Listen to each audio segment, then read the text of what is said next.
Alright, partner. Keep on rolling, baby. You know what time it is.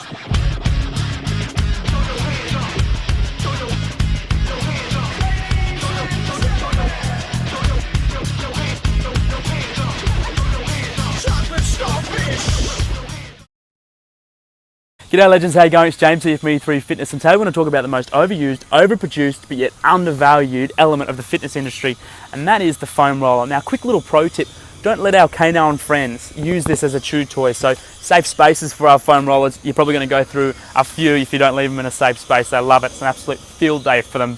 Biggest chew toy ever. Now, what we want to do, what the foam roller is, essentially, is a self-massage tool. And we want to use it primarily for our larger muscle groups. So don't think of it as a tool to massage those smaller, finer tight points within our muscle groups. They're more for our trigger point balls, golf balls, tennis balls, softballs, things of that nature. This is for a larger muscle group, so your thigh in its entirety, your hamstring in its entirety, your calf in its entirety, back, etc. And how we self-massage is we apply pressure on top of the foam roller with the floor underneath. So essentially we're coming down with whichever muscle group we're using to target, whether it be our chest, back, thigh, things of those muscle groups, and we're using our weight and gravity on top of the foam roller to inflict the massage. Now, essentially how we want to massage it is with the way our muscle fibers run. So for example, my chest muscle fibers run in this direction. So if I'm rolling and laying on top of the chest, I would be rolling it like so. If I was rolling it on my bicep muscle fibers run this way, I would be rolling it like so.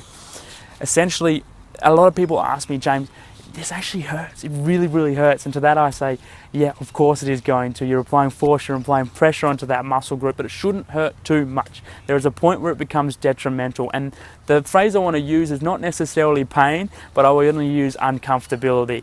And essentially on our uncomfortability scale, 0 being a walk in the park and 10 being very, very, very, very uncomfortable, you don't want to go past 7 out of 10 when you're foam rolling, when you're self-massaging, because it basically becomes of detriment to your muscle group, the recovering muscle group, the tight muscle group, the injured muscle group that you're applying force to.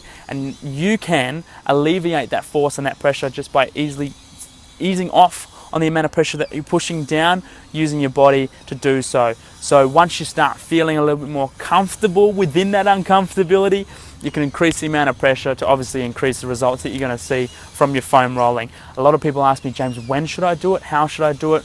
Look, it depends on your personal preference, depends on your structure. People could spend 45 minutes to an hour a day doing this thing because it is so important. Range of motion, increasing flexibility, having less knots within your muscle groups is so important. But I understand that actually just getting to training and doing the physical aspects of training, let alone the flexibility, the core, the mobility, things of that nature, can be a hassle. So me personally, I would foam roll either 5 minutes before or 5 minutes after, depending on how tired I am.